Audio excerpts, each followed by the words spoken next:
How are we doing, guys? All used to be. Transfer deadline day is exactly what it says on the tin. I'm going to go through all the deals done today and my thoughts on the transfers. So, obviously we've had Connor and Joe covering us fantastically today. I'll be honest, I've been in work all day, so I've not had much chance to catch up with those guys. I've not had much chance to catch up with the deals in general. I've only came in about an hour ago, so I am very much playing catch up. But this will be a reaction to the deals done today.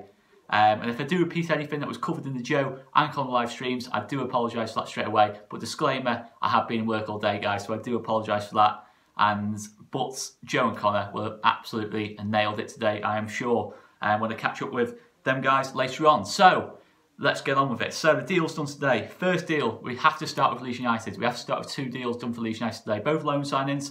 Elan Meslier on loan from Lorient. I just wanted to check that it was Lorient. Whether I pronounced that right or not, I don't know. But this guy, you know, there's a lot of talk about Meslier. You know, obviously I was looking through French media outlets. He's very much seen as a future France international goalkeeper. Obviously, he is still young. He's got, you know, I think we all know about. He's got plenty of height, 6'6", so he should be able to command his box quite well. But yeah, I think this is purely as competition for Nketiah. He may well get quite a few games for the under-23s. He is at an age to still play for the under-23s, but I do very much expect him to be our bench option. You know, as a goalkeeper, he's going to be the main competition to the first choice, who is Nketiah, so he's probably going to be our second choice keeper. It'd be interesting to see how he does. You know, obviously we've not got a lot to base it on.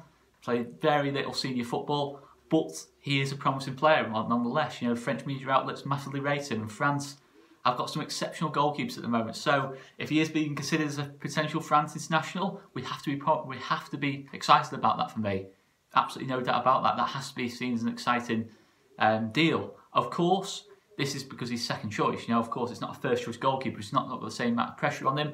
But as long as he can provide some decent competition to Nketiah, which unfortunately Bailey Peacock-Farrell simply did not. He put no pressure on Nketiah at all, whether that was with performances, in training, etc., etc. It's always felt like Nketiah is the undeniable, you know, is the #1 goalkeeper for Leeds. You know, that's absolutely undeniable. So yeah, it'll be interesting to see how that one plays out. Obviously, it's not one we can really comment too much on until we see him play. I would expect him to potentially play at Salford away next week in the Cup, and it could be potentially a baptism of fire, that one. It could be a really, really tough game, that. But if he shows what he's about in that game, hopefully he will, and then that could be really, you know, potentially a lot of competition for Kiko. You know, which is what we want. We do want competition for Kiko. The main deal today, the main deal for us, is Eddie Nketiah. Absolutely no denying that. What a transfer that is. You know, Nketiah was playing the International Champions Cup for Arsenal a couple of weeks ago, and okay, maybe it's only a friendly, but he's been playing against top teams here. You know, he's playing against Bayern Munich. He absolutely tore Jerome Boateng, Nicolas Zule to pieces. Two top defenders. He absolutely tore them to pieces. You know, he's got that element to his play. You know, he's scored goals. He's shown that for Arsenal. You know, whenever he's been given a chance for Arsenal, he's scored goals. He scored a goal last day of last season at Burnley. He gets those opportunities, he takes them. He's not played much for Arsenal, but when he's been given the chance, he's scored goals. So hopefully, this is a transfer in the Tammy Abraham mould. You know, someone who's coming from a top team. Let's be honest, Arsenal are still a top team. There's no shame he's not getting starts for Arsenal. He's got two of the best strikers in the world ahead of him. Pierre-Emerick Aubameyang and of course Alexander Lacazette. You know, it's not going to get many opportunities. So this is a big signing for, I think it's a good deal for all parties. It's a good deal for Arsenal, it's a good deal for Nketiah, and it's a good deal for Leeds. You know, Nketiah is a very talented player, but he needs game time, and hopefully he's going to get that at Leeds. The only thing I would say is that Marcelo Bielsa is not going to throw Nketiah in straight away. You know, I think he still thoroughly sees Patrick Bamford as being his first choice striker, and to be fair, when Paddy's producing a performance like he did against Bristol, he has to keep his shirt for now. He has to keep, you know, his starting space. Absolutely no doubt about that. But hopefully Nketiah is going to get opportunities from the bench to start with, and he's going to change games for us. That's what I feel we have off Nketiah.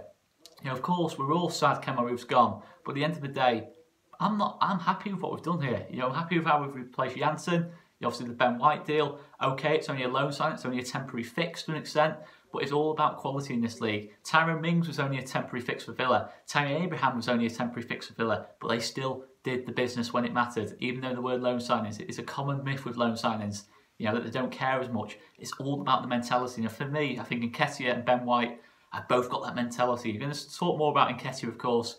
You know, he's coming with he's made an impression at Arsenal already. That's the key thing. You know, he's not just come from Arsenal and he's living off that reputation of being an Arsenal player. He's actually played for Arsenal and he's actually scored goals for Arsenal as well. That's a key thing. I mean, he got 2 in a League Cup tie last season as well, against Norwich, I believe it was.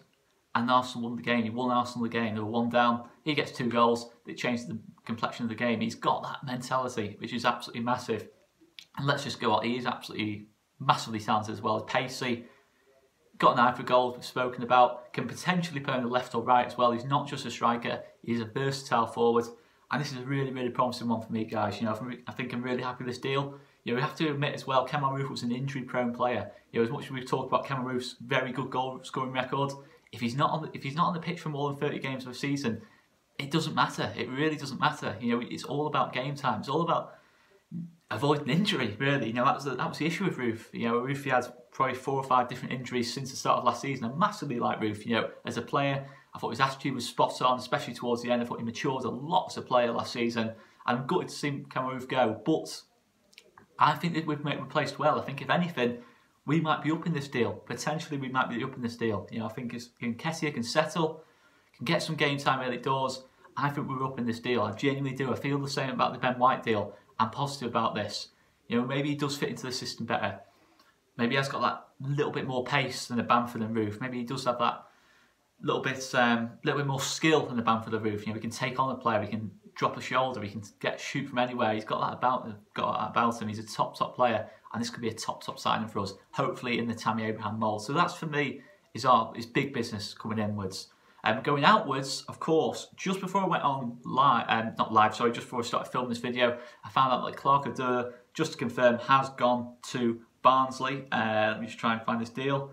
It only just came through, undisclosed fee, but yeah, so it's a permanent deal, that one. You know, that's a real shame. You know, I was just very briefly talking to Colin and Joe before I went on, and we're a bit annoyed about that, you know, to an extent, you know, because we saw Clark Adair, you know, for the under-23s, he's one of the best players in the under-23s. He can play anywhere. He can play left back, left wing, occasionally on the right wing, right back. He's got that versatility. He looked like a top player. He looked like someone who could get game time this season. You know, he looks really well accomplished. So that's a shame. That is a real shame. Clark Adair has gone to Barnsley. I think it's a top signing for Barnsley. You know, I think they've made some good signings from ourselves. Okay, I don't think he was going to be a first team regular for us, but I thought he maybe could have got opportunities if injuries did arise. You know, because we haven't got a big squad. We know that we haven't got a big squad, and I back that. You know, I'm not that fussed. We've got a small squad. If Bielsa wants a small squad, we go for a small squad. There's absolutely no one can question Bielsa for me. You know, in that kind of sense. You know, if Bielsa wants that, we have to back Bielsa for me. You know, certainly at this stage now, you know, we're a year into the project. If Bielsa, after a year of managing Leeds, has seen it as the way of going forward is getting a smaller squad, we have to back that. So it is a shame there has had to be some, you know, promising players we've had to lose. You know, Malik Wilkes, Clark Adair are probably the main 2. I think I'll straight off the top of my head. And another one as well is Tom Pearce has gone to Wigan on an undisclosed fee. Now that's a very good move for Tom Pearce. You know, Tom Pearce is actually grew up very close to where I grew up as well. A couple of years younger than myself. And I was absolutely buzzing for him when he got his opportunity into the Leeds play. You know, he came from Everton. It didn't quite work out from Everton. He got his opportunity at Leeds, worked incredibly hard. He got his chance last season, 2 years ago, the back end of the Paul Heckingbottom reign. He did really well. And yeah, he never really kicked on, which was surprising. Of course, Barry Douglas signing maybe was a blow to Tom Pearce's development, but in terms of what we need, he probably isn't at that level now. I think he probably is the 4th choice left back, you know, behind Douglas, Alioski, Leif Davis. He probably is behind them. Even Stuart Dallas, after the way he finished last season, he's probably behind them as well. So that is a shame. It is a shame he's had to move on, but I do wish him all the best. I think it's a good move for him at Wigan. He's working under a good manager in Paul Cook. He's probably going to get a lot of game time at Wigan. He's got a bit of competition with Anthony Robinson. It'll be interesting if he can be the starting left back at Wigan, but I think he will get more game time there, which I think is crucial to his development. So it'll be interesting to see how he gets on. He's a great lad. I wish him all the best. Absolutely, 100%. Yeah, I do wish him all the best. But yeah, I think that is the main 2. You know, in terms of leaving ourselves today. In fact, the only 2 leaving ourselves today. But yeah, just checking that I've not missed anyone off there. So yeah, that's 2 promising players that have left. Probably more Adair than Pearce. You know, we've seen Pearce is a little bit older. Probably isn't going to have that scope for improvement as much as Adair. Yeah, I think we are a little bit gutted about Clark Adair moving on to Barnsley, and he will get game time at Barnsley. I think Barnsley will Like him as a player. You know, he's energetic. He can high press. You know, we've seen that in the under-23s. So yeah, it's a bit of a shame he's gone. But yeah, it's a couple of under-23 players who have moved on. Of course, Apo Halm as well has gone there with Malik Wilks. So it's going to be interesting at Barnsley. You know, they're all going to have that understanding of having played with each other so many times. You know, for the under-23s and in the academy, and probably, you know, certainly Wilks and Adair have graduated through the academy at sort of similar rates. You know, maybe Wilks a little bit older, but you know, it's an interesting one. There's going to be that chemistry there between them. So it'll be interesting to see. You know, I think Barnsley have done some brilliant business there. That's one to start off with straight away. But yeah, other business done today. So we're seeing as well, Massimo Luogno, probably one of the biggest ones of the day, going to Sheffield Wednesday. That's a good signing for Sheffield Wednesday, that. Massimo Luogno is a very, very good holding midfielder in this league. You know, he's maybe not quite at the Calvin Phillips level of holding midfield, but I've seen him play many times for Swindon, QPR, Australia. He is a good player.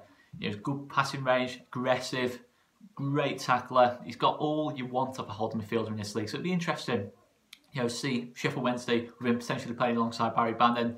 You know, how that gels as such. You know, it could be a really good midfield pairing potentially. Very tenacious, of course. Probably good for the odd booking as well. But yeah, it'll be interesting to see how they get on. I apologise for the creaky chair, guys. It's a really creaky chair, this one I decided to sit on. But yeah, it'd be interesting to see how that goes on. You know, I think that's a good signing for QPR. I think that's one of the best holding midfielders in the league that's gone to QPR. I think even when Connor will have mentioned this, I'm almost certain today at some point on the live stream that if Calvin Phillips was to move on, had moved on this summer, he'd have been one of the people who would have looked to replace him with, Massimo Luogno. Absolutely no doubt about that. Myself and Connor have discussed that many times. So yeah, it's an interesting one, isn't it? That will be a good signing for Sheffield Wednesday, who've not really had the best of windows up to now. That's the type of signing they need to make, and they have made. Another signing as well, Dom Thompson from Arsenal. Again, like Nketiah, he's come from the Arsenal youth. He's a left-sided player who can play left back or right back, and he's signed for £1 million, which is quite a lot for a player who's not played much. You know, who's played virtually no senior football as such. So, be interested to see how he gets on at Brentford. Brentford have, to be fair, kept hold of Ben Rama. Obviously, Morpay moved on to Brighton. So yeah, I think that's a good signing potentially. How much he plays, I don't know, but Brentford do like the 3-4-3 system. Having a left-sided player who's versatile, can play left wing back or on the left wing is quite important to a free at the back system. You know, we've seen it with Alioski last season to an extent. He could have dropped back to left back, he could have dropped back onto the left wing. Having that versatility is quite important for a free at the back system for me. So that is quite a wise signing potentially for Brentford. Whether he's a starter, I don't know. You know, obviously you've got Rico Henry there, you've got Ben Rama there, you've got Watkins there, but they have added to their options. They have strengthened that squad in terms of options, definitely. I'm not sure if it's Nagy. I think it's Adam Nagy. Has gone from Bologna to Bristol City, holding midfielder. Whether I pronounce his name right or not, I don't know. But yeah, holding midfielder from Bologna. Because when I watched Bristol City on Sunday, I did notice that they didn't have that real out-and-out nasty holding midfielder. You know, who can break the game down. You know, especially because I thought Click, Hernandez, Forshaw, Harrison had too much joy in the centre of the pitch. They were constantly able to drift into the middle and no one was picking them up. And maybe that is a wise signing of Bristol City. Not confirmed as of yet, but potentially Marlon Pack is going from Bristol City to Cardiff. So that could be a replacement for Marlon Pack. I think Nagy is more of a natural holding midfielder. From what I've done a brief bit of research on him before I went on live on this video, he is more of a holding midfielder. So that will be an interesting one, how that plays out for Bristol City, that they are going to try and give that back four more protection now that they've lost Adam Webster as well. So that could be an interesting signing for Bristol City. Again, not a player we know a lot about, but the type of player that could suit Bristol City really well, like Luogno could do for Sheffield Wednesday. So, other business as well. Sam Field and Jonathan Lecco have gone from West Brom to Charlton, both on loan. Now, Lecco as well is a very interesting player. You know, I've seen him play a couple of times, and at times he's just an inconsistent player. A good winger, he's just inconsistent. He's got a lot of good skill set, pacey, got an eye for goal. He just needs that consistency. Whether he's going to get that under Lee Bowyer is very possible. I think Lee Bowyer is a good manager for someone like Lecco. Obviously, they lost Joe Aribo, who was playing a little bit on the wing last season, a little bit through the middle. He's potentially a Joe Aribo replacement who's gone to Rangers, who I thought was a top player, and a big blow that Charlton lost him. So that will be interesting how that one plays out. But again, that's a good sign and potentially more service to Lyle Taylor, who we've mentioned before on the Championship results roundup, that he could be a very dangerous player for Charlton this season, and crucial to them staying up. They've got a lot of good creative players. You know, Jonathan Williams as well as a player I do rate. They've got a lot of naturally gifted players, which could really serve Charlton quite well. So I think if they are going to stay up, they need to play that expansive game, and having those kind of players who can play that expansive game should keep them up. And obviously Lee Bowyer's expertise as well is going to massively help them. His motivation, his tactical awareness. I think that could be good for Charlton. Sam Field's another good player as well. You know, obviously he's not had that many opportunities at West Brom, but whenever I've seen him play, he's a good, intelligent, sensible centre midfielder. He can play in that holding midfield role, and a little bit further up, he's got that versatility. He can play box to box. He's a sensible. He's a good 7 out of 10 player for me. Quite a consistent, reliable player. It'd be interesting to see how he gets on. Obviously, it's interesting at Slaven Bilic. You know, he's given a lot of faith to West Brom's younger players, Carl Edwards, Ferguson as well, who played at right back, and Townsend as well, who came on to left back. I believe West Brom have got a good academy squad building, so it's interesting that he's let Sam Fields go. You know, he's not really seen the potential there with Sam Fields. Maybe Lee Bowyer's seen something that Slaven Bilic hasn't seen, but it gives Charlton more options here. They had not got a big squad. And in some areas they do lack quality. Maybe that is significantly strengthening their midfield options with those 2 signings. In terms of going into West Brom, signings going there, Grady Diangana as West Ham. Again, I think he only really played League Cup games last season. I remember having a really good game against Macclesfield in the League Cup when they won 7-0, I think West Ham, sorry. So that's an interesting one as well. You know, I think West Brom have had to go down that kind of route now of promising players. You know, obviously they've had this proven, sort of this model of bringing in proven players like Dwight Gale, Jay Rodriguez, Harvey Barnes, etc., etc. They've now had to rethink it a little bit, and that's not necessarily a bad thing. You know, we see a lot with Norwich last season. Good recruitment is as important as anything at this level. So if they've seen something in this player, then fair play to him. As far as I'm aware, he's a winger. He's not played much football for West Ham, but he will be going to West Brom hungry. He will be wanting to impress Slaven Bilic. Potentially as well, something I just picked up on there just while I'm filming, is that Slaven Bilic has probably seen Diangana play, you know, being an ex-West Ham manager. So maybe that is part of the link there. You know, you don't know. Maybe that is part of Slaven Bilic's thinking. He's thought, okay, let's look at West Ham players that are potentially available that I've seen play, that I know a lot about. So maybe that is a good signing for West Brom, quite possibly. But again, you don't know how some of these signs are going to go. It's an interesting one, that one, though, because West Brom do not have many wingers at the minute. I think Matt Phillips is a top winger, but I can't think off the top of my head of that many other options for West Brom at the moment. Another slightly more low-key signing is Luke Steele going from Nottingham Forest to Millwall today on a season-long loan. Again, whether he's going to be first choice or second choice goalkeeper, he's a quite reliable goalkeeping option for Millwall. But probably one of the biggest signings, if not the biggest signings today, is again going into West Brom, Charlie Austin. So this is an interesting one. As much as I've said about maybe West Brom are trying to change their identity a little bit from last season, they have made that one really proven player. You know, brought in Charlie Austin. Again, potentially similar to the Dwight Gale kind of signing. Not quite good enough for the Premier League, but probably too good for the Championship. Again, Charlie Austin's not played at this level for a while. He's not been prolific for a while. He's not really had the best of time in the Premier League. So it'll be interesting to see how he gets on there. I think, you know, potentially alongside Kenan Sahor, I think Kenan Sahor is a very underrated striker. He doesn't score that many goals, but his link-up play, he's a very intelligent player. Strength, he can do a lot of the hard work.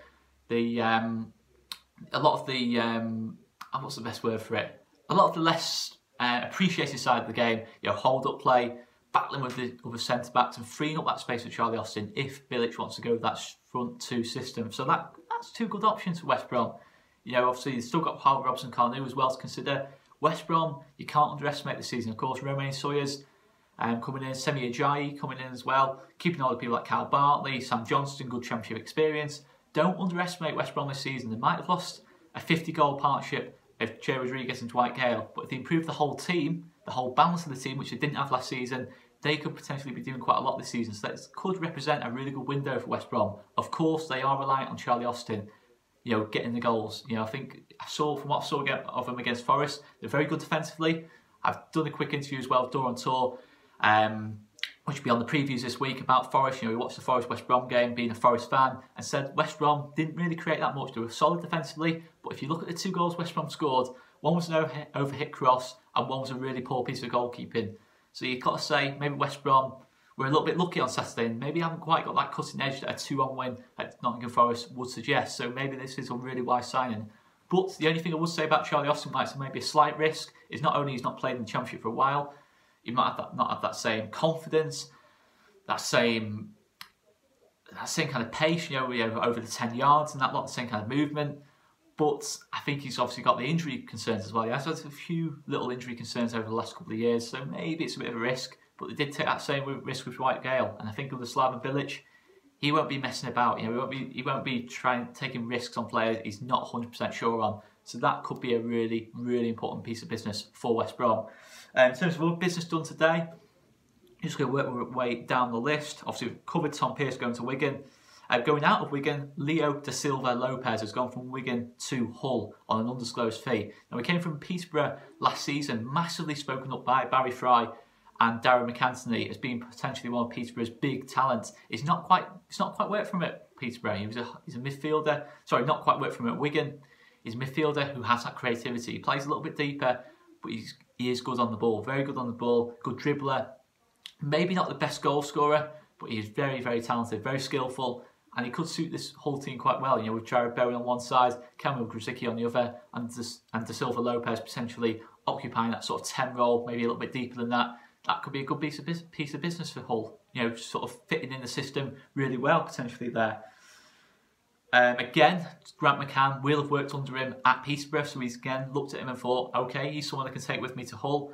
The new manager at Hull obviously is Grant McCann. He's looked at him from his time at Peterborough and thought maybe, okay, you know what, he can improve my team at Hull, because they had a bad start to the season with a defeat at Swansea. Other business done today, again, going to Hull is Matthew Pennington, centre-back from Everton, who we know a lot about. It did not work for him at Leeds. Let's be honest, it didn't work for him at Leeds. I think it was the wrong timing of signing for Leeds. I don't think he's that bad a player. But yeah, I think it's a big opportunity for him, to obviously impress. He's had the two iffy loan spells, if you like, at ourselves and at Ipswich. Obviously, the Ipswich one was a bit of a disaster as well. He needs this one to work out. So again, he's going to be going there full of hunger, and it could potentially be a last chance for him in terms of keeping it, staying at Everton. Ever getting that chance at Everton, he has to impress at Hull. He has to produce a season, does Matthew Pennington. But I wouldn't say he's a good defender, but I'd say he probably wasn't as bad as that Leeds spell would suggest. He never really got to run the games, so it'll be interesting to see how he gets on there. Chris Willock, again, another sign that's gone to West Brom, one I've not touched on today. Chris Willock, who's gone from Benfica to West Brom on loan. Now, he was an Arsenal player. I'm not quite 100% sure what's happened there between Arsenal and Benfica. I was under the impression he was still an Arsenal player, but it actually says on here he's gone from Benfica to West Brom, but he's a versatile forward. Again, adding to that Kenneth Sahor and Charlie Austin option. He can play out wide, through the middle, on the left, on the right, etc., in the 10 role. He gives them options as well. He had a decent goal scoring record for the Benfica B team. So yeah, be a very interesting one that for West Brom. Bright and Bakari has gone from Wolves to Wigan. Another signing for Wigan today on loan. Again, not really had that many opportunities at Wolves. Good player though on his day. Again, a bit inconsistent. Not really had a run of games at Wolves at all. Certainly with the success they've had over the last 2 years under Nuno Espirito Santo, he's not had that many opportunities, but he's a versatile forward as well who could add to Wigan's options quite possibly. In terms of other business done today, again, quite an interesting one, quite a surprising one. Isaac Vassell has gone from Birmingham to Cardiff. There wasn't really much rumour about that, but potentially today, Bobby Reid, it's not been confirmed as of yet, is potentially going from Cardiff to Fulham. Haven't watched Sky just before I went on today. So that could potentially be the Bobby Reid replacement. Again, he's not really had a proper run of games at Birmingham. He's had Che Adams ahead of him last season, as well as Lucas Jukovic. So it's an interesting one. It's not really a Neil Warnock type signing. He does tend to go for more proven players. Players who are in good form. Coming to Cardiff in good form, having played a lot of football and experienced. It's not really a Neil Warnock type signing, that one. So it'd be interesting to see. He's obviously seen something in Isaac Vassell. Having said many times this is his last season, I believe that when I say it, to be honest. Let's just not talk about Neil Warnock. I don't want to bring the mood down. But yeah, it's an interesting one. It's an interesting one that Neil Warnock is going for that type of signing. Jacob Murphy, Newcastle to Sheffield Wednesday. Another loan signing for Sheffield Wednesday today. Again, good signing. Winger. Adds to their options. Adam Reach is already out wide. Again, potentially could be Adam Reach one side, Jacob Murphy on the other, on the right and left, causing a lot of problems. And that's good for Sheffield Wednesday. Well, it's not good, but I mean good for Sheffield Wednesday that they've strengthened the team. They have brought in different types of players. So, potentially I might have underestimated Sheffield Wednesday this season. It'd be interesting to see who they appoint as manager. They are making two quite big calls for signings, considering they haven't got a manager as of yet. Maybe they're considering giving Lee Bullen the job permanently. We'll wait and see. Chamer has gone, I think that's how you pronounce it, has gone from Levante to Nottingham Forest. Another defensive signing for Nottingham Forest who can play on left back and on the left side of the defence. Speaking to Doran Tor, as I mentioned before, he felt they were very weak defensively. So, Sabri Lamucci has gone to try and improve in that area, in the centre-back position, or potentially in the left-back position, having a versatile defender, which is more important than they're given credit for in this league. Versatile defenders who can play in several different positions.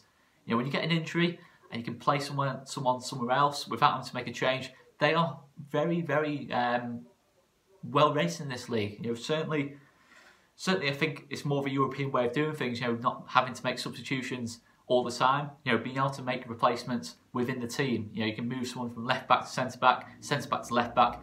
Versatile players are important in this league. Absolutely, 100% on that. Another interesting one, Nketiah has gone from Stoke to Bristol City. Again, it's Bristol City obviously losing out on Eddie Nketiah. Look at Nketiah. Obviously had a very disappointing spell at Stoke last season when he signed permanently. A very surprisingly disappointing spell considering he has been a prolific striker at this level before, and it could potentially go either way for Bristol City. He could either continue with the way he's been at Stoke, or in a team that's creating more chances potentially than Stoke, he could go back to his Wolves form where he was a very prolific goal scorer. So I think if I was a Bristol City fan, I would have definitely 100%, not being biased now, I would have preferred Eddie Nketiah. So it's an interesting one that, they've obviously found out early doors losing out on Nketiah and they've looked for replacements and they've gone for Nketiah. But interesting at Stoke, considering they're struggling to score goals, I've not rated Nketiah enough to keep him at the club despite struggling to score goals. You think you would keep as many strikers as you could at the club. So interesting bit of business there. It's from Liverpool to Reading, they've signed Ovi Ajara, who's been, had a couple of loan spells at this league before. He was on loan at Sunderland before, and again, he's an interesting player. He's centre midfielder, quite a versatile centre midfielder, and it could be a good type of signing for Reading. In terms of he's not going to have that much pressure on him at Reading. Obviously being, I think the expectations at Reading are lower. No disrespect meant there at all. I think the expectations are quite low at Reading this season. I think it is purely more based on style of football improving, more consistency, more what's the best word for it? More stability at Reading this season. Keeping the same manager in for the whole season. It could be a good move for Ajara. Working under a manager, getting a lot more game time. And again, Reading have had quite a low-key transfer window. I think Jose Gomez has looked at Reading and thought, okay, I'm going to go with a lot of what I had last season. We're going to try and keep that consistency about it. But yeah, they've kept hold of the young, talented players as well. So yeah, it's an interesting one. And interestingly, they still managed to keep hold of Liam Moore as a defender and massively rated at this level too. Trevor Chalobah has gone from Chelsea to Huddersfield. He was one of Ipswich's main highlights last season. I thought he had a very good game in both games against us last season. Obviously, Huddersfield have lost Aaron Moy to Brighton. So that's a good potential replacement. Obviously, he's not in the Aaron Moy quality. I don't think many midfielders are in the Aaron Moy quality. He's one of the best midfielders in the league, and that's a massive blow for Huddersfield. Obviously, in general, they have kept hold of most of their best players. And, you look at that and you think they've probably lost the best one by a mile, in Aaron Moy. So it'll be interesting to see how they recover from that. Obviously, they had a very poor start to the season with that defeat to Derby, and in the first half especially, they really struggled in the game. They got better in the second half. Aaron Moy, ironically, did start to get a bit of control of the game. But Chalobah could be a decent little, interesting replacement. He's a different type of player to Moy. I think he's more athletic than Aaron Moy. I think Aaron Moy, obviously, getting a little bit older, doesn't quite have the energy for the high press that they're trying to instill at Huddersfield or trying to maintain at Huddersfield after David Wagner left the club and Jan Sieverts came in. So that could be an interesting bit of business with Trevor Chalobah. I've seen him get an opportunity in a team that's going to be will be picking up more points than Ipswich did last season, without any disrespect to Ipswich, of course. But yeah, again, James Bree, Luton have brought in another fullback. Luton are very, very reliant on the fullbacks to get forwards in the system they play. The diamond in the midfield, they very much rely on the fullbacks for width. So James Bree signing there from Aston Villa, who I do rate as a fullback. I thought he was very underrated at Villa last season, or the season before that. He does a good job. He's defensively strong and he gets forwards really well. But yeah, that could be an interesting bit of business for Luton. That they've got obviously Martin Craney there, Sonny Bradley, Matty Pearson. They've got some good defenders there. They have obviously lost James Justin and Jack Stacey in this window, who are both critical to their rise up the leagues. So it's an interesting bit of business that for Luton. You know, they obviously have seen something in James Bree that can take them to, you know, keep them in this championship. You know, that's probably their main aim this season. Obviously, he's probably still to play the same entertaining brand of football. But yeah, an interesting bit of business that for Luton. Joshua Noma has gone from Tottenham to Fulham, but the rumour is as well that Ryan Sessegnon is going to go the other way. Now, Joshua Noma has had a couple of loan spells at this level with Sheffield Wednesday and Villa. It's not really impressed. You know, he's not really impressed that much. He's been very inconsistent. So this is an opportunity for him at Fulham. Whether he'll get that much game time, you know, Fulham have got a lot of players who can play in that number 10 role, like Joshua Noma likes to play. So again, it could be more of an impact option off the bench, more of a squad strengthening option rather than a starting 11 strengthening option for Fulham with that signing. Now, David Bates has gone from Hamburg to Sheffield Wednesday. Another signing for Sheffield Wednesday today, a loan signing. David Bates is a defender who can play anywhere across the back four. He's not had that much game time as far as I'm aware at Hamburg, so I don't know a lot about him, to be honest. I have to do a little bit of research. But again, he's not a player I know a lot about. I think really Sheffield Wednesday wanted Michael Hector back. And it's interesting, Michael Hector, as of yet, has not got himself a move. You know, he's still at Chelsea. That's a very interesting one. That's certainly a player I think a lot of teams might be looking at in January if they need defensive reinforcements. He'll be very much top of a lot of teams, you know, sort of wish list. For me, he is probably arguably the best centre-back in the league. He was one of the best centre-backs in the league last season. Easily, I think he was Sheffield Wednesday's player of the season. He played a massive part in Sheffield Wednesday's turnaround last season. It's very interesting he hasn't got himself a move.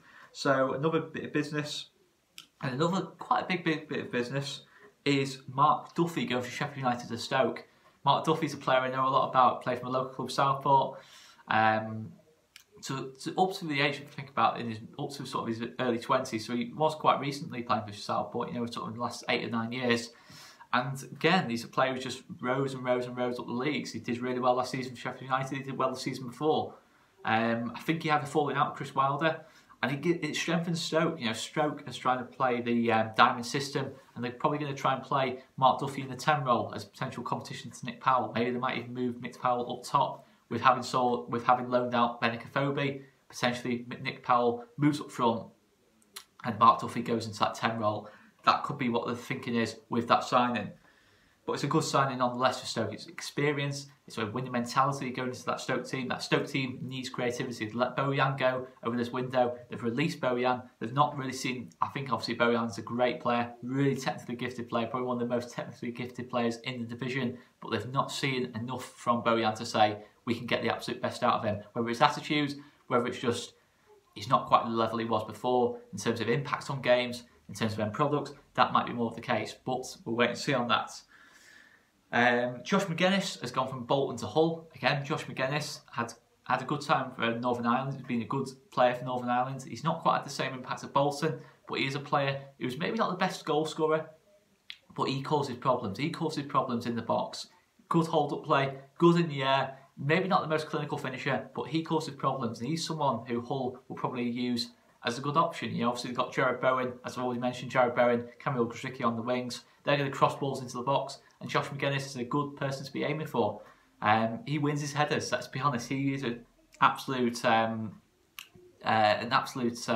what's the best word for it? A danger man on set pieces and crosses, most definitely. He's not the most prolific finisher.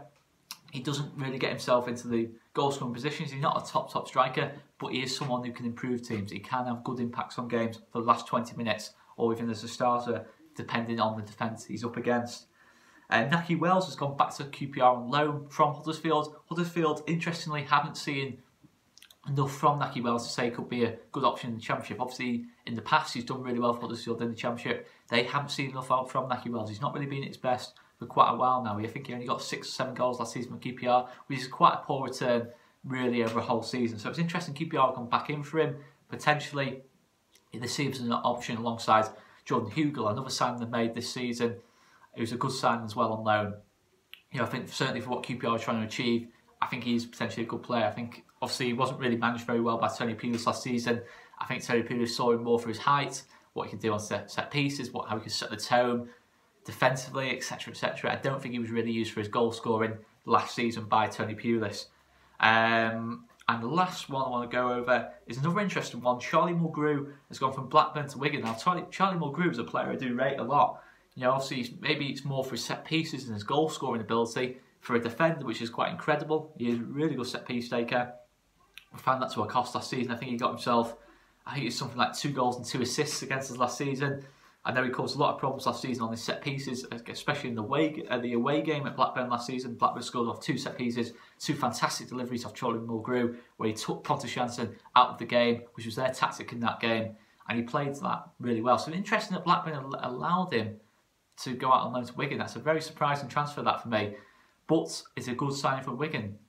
You know, you can't underestimate Wigan this season. I know they've lost Nick Powell, I know they've lost Reece James, but they've done some good business. Done some good business today. So yeah, I think all in all, it's been quite a quiet day. No real major amounts of money have been exchanged, which is interesting. You know, obviously you always think in the Championship that someone's going to go sort of for about 10, 12 million, especially strikers. Strikers are very well sort of valued at this level. So it's interesting that nothing like that has happened. I think the league is going more towards loan signings now than it is permanent deals, and that's more with, you know, with what happens when you get promoted at this league. You don't want to just be stuck with permanent players who aren't good for the Premier League. I think that is part of the thinking. I think a lot of it is to trial and error players. You know, see if they're good enough on loan. If they're good enough on loan, they sign them permanently later on, which we've seen a lot of this summer. So it's an interesting one from that point of view. I think for ourselves, it's been a very effective window. You know, I think at the end of the day, we've pretty much done what I want us to do. I'll be honest, we've got 4 options out wide, got 2 options up front, we've got 2 to every position, which is what Marcelo Bielsa wants, and in some cases we've got 3 to a position. I think Nketiah is a promising signing, Ben White's a promising signing. It brings a different kind of dynamic to the team. You know, players coming in from other clubs who are hungry, you know, not players coming in from other clubs who have got no chance of ever playing for their parent clubs. You know, you look at Lewis Baker, Izzy Brown. You know, last season they came in, and realistically, no matter how well they did at Leeds, they were never really going to get game time at Chelsea, so maybe that motivation wasn't there. Maybe it would be a little bit harsh there, I don't know. But I do feel it's different types of loan signing too. You know, those 2 who are probably the main ones, the main disappointments last season on loan. I think that is something Marcelo Bielsa has looked at. He wants hungrier players, and you've certainly seen that of Ben White on his debut. So I do think it's been a good window all in all for Leeds. Obviously we lost Kemal Roof, lost Pontus Jansson, but we've replaced them. That is the main thing. I do think we've replaced them. Whether we need to revisit things in January, I don't know, but I do hope that if we are there or thereabouts in January and there's some weaknesses appearing, we do take action this time. Well, I think we did last time, to be fair. We just got unlucky with the Dan James deal, but again, we be proactive about the situation. We get deals done if we need to get deals done in January. Maybe we've not made the permanent signings we wanted to make, but it really doesn't matter to me. You know, permanent signings are not the be-all and end-all. Loan signings are less risky. It still keeps the hunger about the player who comes in on loan, that they want to make the impression, that they get the permanent deal. You know, if you get the permanent deal, I don't think the same motivation's there. I think they still think, you know, I've got the permanent deal now, I don't need to impress as much now. I think the mentality is different for players who come in on loan. That's just my opinion, guys. It's about a 40-minute video now. I've been rambling a little bit on this one. Make sure you check out Connor and Joe's live streams as well throughout the day. This has been your Transfer Day Roundup, reviewing what has happened today. I've been Oscar Murray. Make sure you check out Connor's preview as well for Forest, which went out yesterday, and mine and Joe's will be going out tomorrow as well. See you later, guys. I've been Oscar Marriott. See you later, guys.